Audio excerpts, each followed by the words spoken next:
Hi everyone, this is Morgan, and in this video I'm going to walk you through making Journal 2 for your Fruit and Color Process Journal, which involves tracing and building compositions. So first you can see me using the most traditional approach for the first part of Journal 2, which is just tracing an entire sheet's worth of tracing paper using your fruit and color images you gathered. So I've taken a printout of the Apple document that I made. I've used painter's tape to attach that to the window, and over that I have taped tracing paper. So I'm just following, again, kind of the outlines of everything. So trying to just find what is the essential information that I need to capture to communicate the texture of my chosen fruit or vegetable. So this is kind of like using the window as a light box. This works if you already have the printout. Some of you may not have been able to get the printout. So if you didn't, you can also use your laptop as kind of a lightbox / image source. You can see this is what that looks like. I also walk through how to do that in this video. So the big thing with this method is you don't want to damage your screen during the tracing process.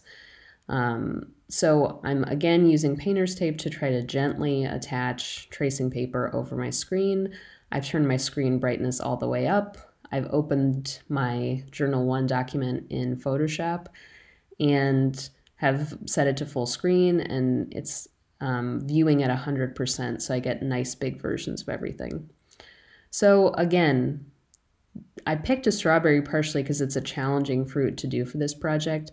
I need to find out what is the minimum information I can communicate while still giving a sense of the texture of this fruit. So you can see I'm tracing over all of these little kind of color variations within the meat of the strawberry here.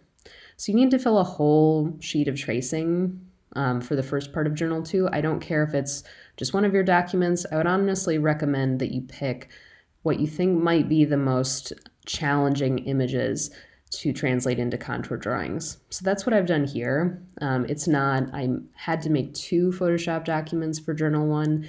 This is just kind of a compilation of the images that I thought might be tricky to translate to contours. So I just use this as practice.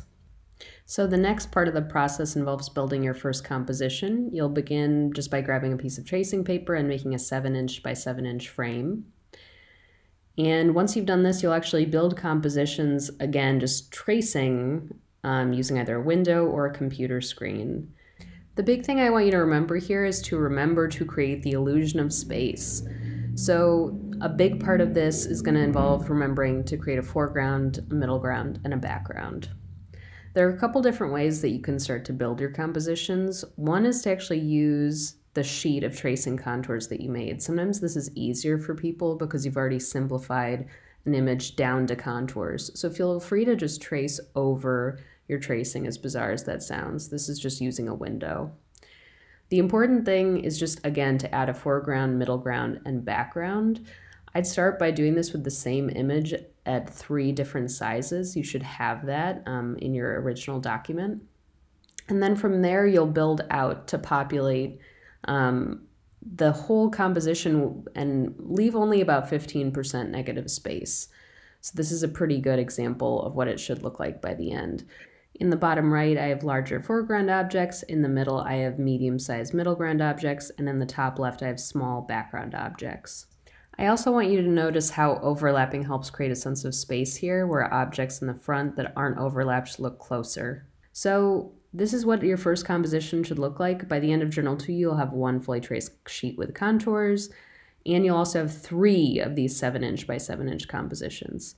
So that's the end of the walkthrough. If you have any questions, feel free to shoot me questions via email or Canvas. Good luck.